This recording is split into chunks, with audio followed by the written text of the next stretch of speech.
Joining us now, Arizona Attorney General Mark Brnovich is back with us. Okay, it's great to have you on. Just looking back over 2021, the border crisis really picked up speed in January when the president first sat down. One of the first things he did was stop Trump's border policies like Remain in Mexico and the border wall. And now we have 2 million illegal border crossers, generational highs. We haven't seen this in decades.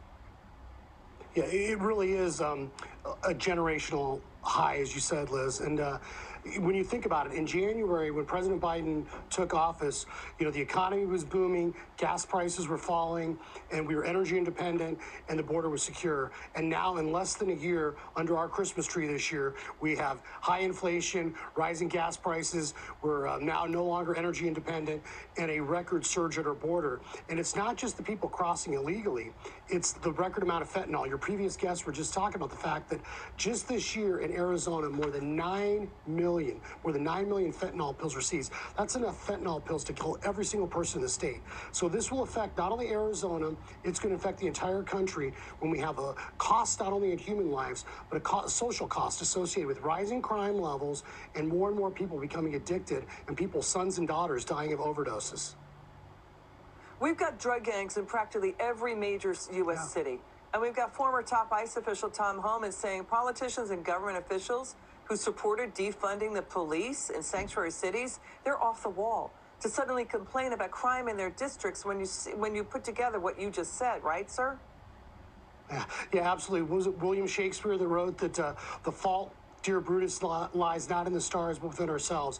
And so this was a mess created by Democratic politicians in Democratic cities. And think about this, Liz, for a second. You have this Build Back Better. The Democrats want to fund everything. They want to pay for green this, green that. They want to spend a bunch of money we don't have on everything but police officers and prosecutors. So they don't care about our public safety, but what they want to do is make people dependent on Washington, D.C. And that really, frankly, is a radical notion. And quite frankly, the rule of law is what made this country great.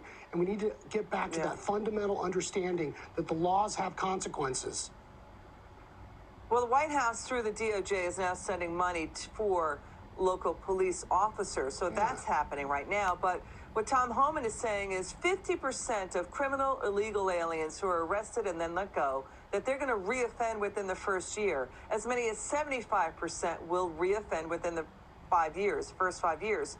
So why would the local criminal justice system refuse to let the federal ICE officers enforce the law and prevent other people from becoming victims? Well, I think that depending, maybe if you're in San Francisco or the Socialist Republic of California, you have some of those issues going on. But I think most law enforcement wants to cooperate with ICE. Part of the big problem, and as you know, Liz, we have a lawsuit against the Biden administration because they're refusing to pick up and deport people with deportation orders. So you literally have people being released from local custody, jails, from prisons that have been convicted and charged with serious crimes like rape, murder, arson, that ICE is refusing to pick up and deport. So the Biden administration is essentially sowing the seeds of the next crime wave by not only letting the cartel seize control of our border, but now not punishing and deporting people that have been charged or convicted of crimes. And don't forget, there's things like Operation Streamline.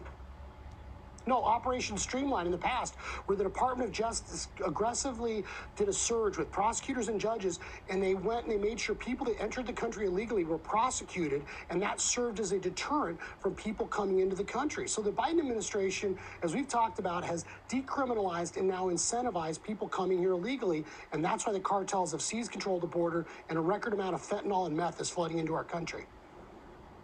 Well, Border Patrol and law enforcement authorities and Tom Homan have said an illegal criminal alien released from jail will most likely reoffend in the same community and neighborhoods where they live. You see that with MS-13 gang members.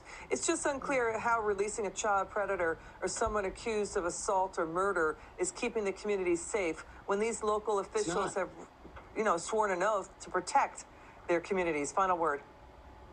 It's not, Liz. And ultimately, this problem at our southern border will not be solved until Joe Biden and Kamala Harris care more about tax-paying Americans than they do about Central Americans.